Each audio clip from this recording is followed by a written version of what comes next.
ये वही आरोपी का घर है, ये मैं कैमरामैन से चाहूंगा दिखाइए, ये आरोपी हैदर का घर है। वही हैदर है जिन्होंने शैलेश को पीट पीट कर इरादतन हत्या कर दी थी। जनाब, इस तस्वीरों के माध्यम से मैं आपको दिखाना चाहूंगा, घर के जो दरवाजे हैं उस पे ताला लटका हुआ है। ताला लटके भी क्यों ना, क्योंकि ये दरिंदगी ही इसलिए कदर किया है कि अब क्या ही बताएं। आप देख सकते हैं तस्वीरों के माध्यम से 360 डिग्री का कैमरा, हमारे कैमरामैन आपको तस्वीरों के माध्यम से दिखाने की कोशिश कर रहे हैं। आस पड़ोस में कोई नहीं है और सभी लोग यहाँ से रफू चक्कर हो चुके हैं और जो प्रशासनिक लोग हैं, अमले के लोग हैं, वो एफआईआर दर्ज करके जो नामजद दिए थे परिवार के लोग, उनको जेल भेज चुके हैं।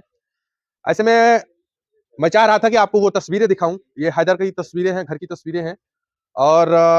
उसकी हिम्मत तो देखिए जनाब कि जो उत्तर प्रदेश की सरकारें हैं, जो लगातार जीरो टॉलरेंस पे काम करती हैं और जो वादे होते हैं कि अपराधी पलायन कर गए हैं और पलायन करने के बाद भी इस तरीके से घटनाएं निकल के आती हैं, तो ये चिंता का विषय होता है। खासकर विपक्ष की बात करें और मुझे लगता है विपक्ष के कुछ स्वजाती लोग हैं और जिनके कारण मुझे लगता है कि उत्तर प्रदेश के पूर्व मुख्यमंत्री जो अखिलेश यादव हैं, उनके हलक से जबान से कोई बयान नहीं आ रहा है। बयान लगता है मुझे इसलिए भी नहीं आ रहा है क्योंकि उनके राजनीति में कोई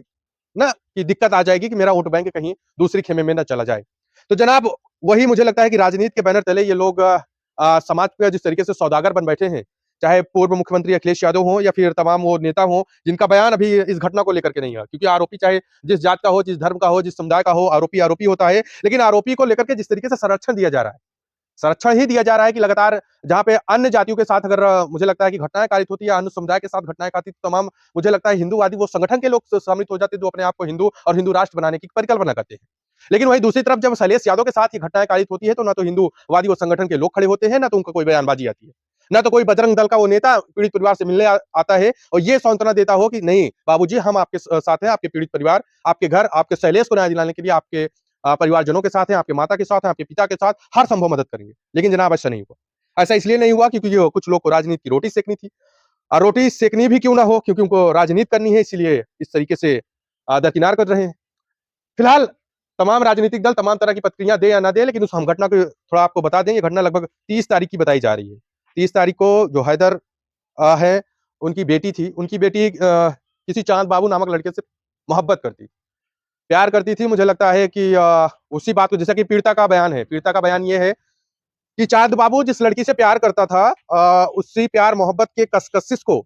शैलेश ने देख लिया था। मुझे लगता है शैलेश ने जब इस बात को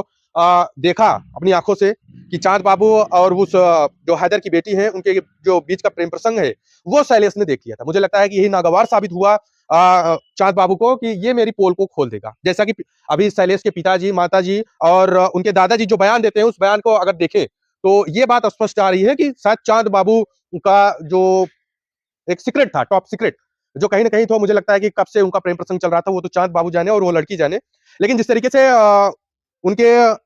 शैलेश के पिताजी, माताजी का बयान है, उस बयान पे अगर देखें, तो उसमें टॉप सीक्रेट जो शैलेश देख चुका था, मुझे लगता है शैलेश को रास्ते से हटाने के लिए कहीं बात को लीक ना कर दे। बात को लीक ना कर दे, इसीलिए लगता है शैलेश को इस तरीके से इरादतन तौर पर हत्या का शिकार होना पड़ा। और ऐसा बताया जाता है कि उसको फावड़े से और बाँस के बम्बू से पीट-पीट कर उसकी निर्ममता से हत्या कर दी गई और लोग तो ये भी बताते हैं कि देखने वालों की रूह काँप जाए,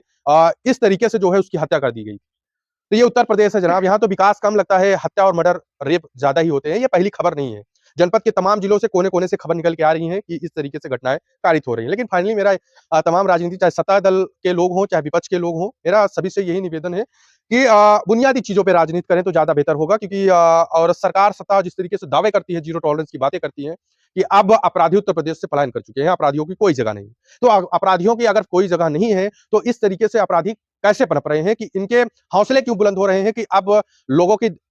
डायरेक्ट हत्या कर दी जा रही है और बात क्या थी ना जाने और ना ही समझे। बाकी और भी क्या अपडेट होंगी शैलेश यादव हत्याकांड को लेकर के, और भी जो क्लिप निकलती है, अभी देखना ये होगा कि आखिरकार जो पीड़ित परिवार जिस तरीके से बोल रहा है, आखिरकार पीड़ित है। पीड़ित परिवार आरोप लगा रहा है कि उसका किसी और से संबंध था और हत्या का आरोप ये भी है कि वो जो हैदर हैं, ये उनका ये भी आरोप है कि उनके बेटी से उनकी बातचीत क्या थी। अब क्या थी, क्योंकि अब शैलेश तो है नहीं, तो अगर चाँद बाबू होते तो शायद कुछ मसले का कुछ समाधान निकलता। फिलहाल आगे की जो अपडेट है, मुझे लगता है कि उनके शैलेश के कुछ स्कूल के लोगों से बातचीत किया जाए तो शायद कुछ क्लू निकले, कुछ बातचीत निकले कि आखिरकार हकीकत क्या है, कि पीड़ित परिवार, क्योंकि पीड़ित परिवार अब उनका बयान देना भी लाज़मी है, क्योंकि पीड़ित परिवार खुद पीड़ित है। पीड़ित परिवार कितनी सच्चाई बोल रहा है या फिर कितना झूठ बोल रहा है, ये भी जानना ज़रूरी है। इस शायद ये पीड़ित परिवार पीड़ित ज़रूर हो, लेकिन बयान को पलट रहा हो सकता है शैलेश जो है हैदर अली की बेटी से हो सकता है मोहब्बत करता रहा हो सकता है कि चाँद बाबू और हैदर जो है मिलकर के इस तरीके से साजिशन तौर पे साजिश रचे हों। तो ये कह पाना मुनासिब नहीं होगा कि इस हत्या के पीछे की क्या वजह रही होगी। क्या वाक़ई में शैलेश और उस लड़की के बीच में संबंध था या फिर उस लड़की से और उस चाँद बाबू के बीच में संबंध था? क्योंकि जब थर्ड पर्सन बयान देता है तभी तो ये स्पष्ट हो पाएगा कि आखिरकार इस पूरे मामले का मसला क्या ही है। लेकिन हाँ, एक बात और हो सकती है कि अगर शैलेश के विद्यालय से कुछ क्लू निकाला जाए तो शायद मुझे लगता है कि इसका थोड़ा जाना जा सकता है कि आखिरकार हकीकत क्या है। फिलहाल हकीकत जो भी है, जो अभी तक की अपडेट निकल के आ रही थी, मुझे लगता है वो आप तक पहुँचानी बेहद ज़रूरी थी। और ये तस्वीरें हैदर के घर की हैं, हैदर के घर पे जो है ताला लगा हुआ है, अभी कोई नहीं है और मुझे लगता है कि जो आरोप पीड़ित परिवार ने लगाया है, जो पीड़ित हैं जो नामज़द तौर पे जो है एफआईआर दर्ज कराए हैं उस एफआईआर दर्ज में प्रशासनिक अमले के लोग जो बताते हैं उसमें लगभग 3 से 4 लोगों की नामज़द तौर पे दिया गया था और 3 से 4 लोगों की गिरफ्तारी हो चुकी है। फिलहाल आगे की जो अपडेट होगा, हम आप तक पहुँचाने की भरसक प्रयास करेंगे। बाकी इस घटना को लेकर के आपकी कुछ राय हो, तो कमेंट सेक्शन पे ज़रूर साझा करिएगा।